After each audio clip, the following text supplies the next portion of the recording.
प्रदेश के उप मुख्यमंत्री विजय शर्मा कवर्धा जिला के सरोदा में जल संयंत्र के करीन अवलोकन। सनातन हिंदू संस्था के शिव पूजा कार्यक्रम में हुई शामिल। उप मुख्यमंत्री और गृह मंत्री विजय शर्मा कबीरधाम जिला के प्रवास के दौरान सरोदा जल शुद्धिकरण संयंत्र के निरीक्षण करी। ये मौका में उप मुख्यमंत्री हकीम के संयंत्र के कार्य प्रणाली, जल शुद्धिकरण के तकनीक और स्थानीय लोगन मल्ला मिलने वाला लाभ के बारे में भी विस्तार से अधिकारी मल्ला स्थानीय लोगन मल्ला जानकारी देना चाहिए।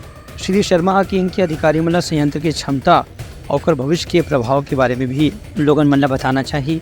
संग संग कैसे यहाँ पानी उपलब्ध हुआ थे, पानी में का समस्या है, भविष्य में घर विस्तार की कैसे जरूरत पड़ी, एक बारे में भी उप मुख्यमंत्री अधिकारी मन से चर्चा करी। अपन यात्रा के दौरान जिला के बड़ौदा खुर्द गांव में योगी गुफा के दौरा में आहा मां अन्नपूर्णा देवी के मंदिर में पूजा अर्चना करीन और प्रदेश के विकास के और सुख समृद्धि के कामना करीन। ये मौका में ग्रामीण मल्ला उप मुख्यमंत्री आश्वासन दिन की सरकार उनका विकास पर हर तरह से लगातार प्रयास करत है। ग्राम पौड़ी में भी उप मुख्यमंत्री स्थानीय लोगों से मुलाकात करके उनके समस्या और मांग के बारे में जानकारी ली।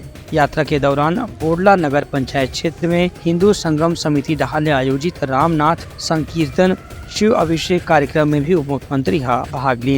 ये मौका में श्रद्धालु में सम उप मुख्यमंत्री भगवान शिव के अभिषेक करी और संकीर्तन में भी शामिल हुई। ब्यूरो रिपोर्ट, उतलंघा न्यूज।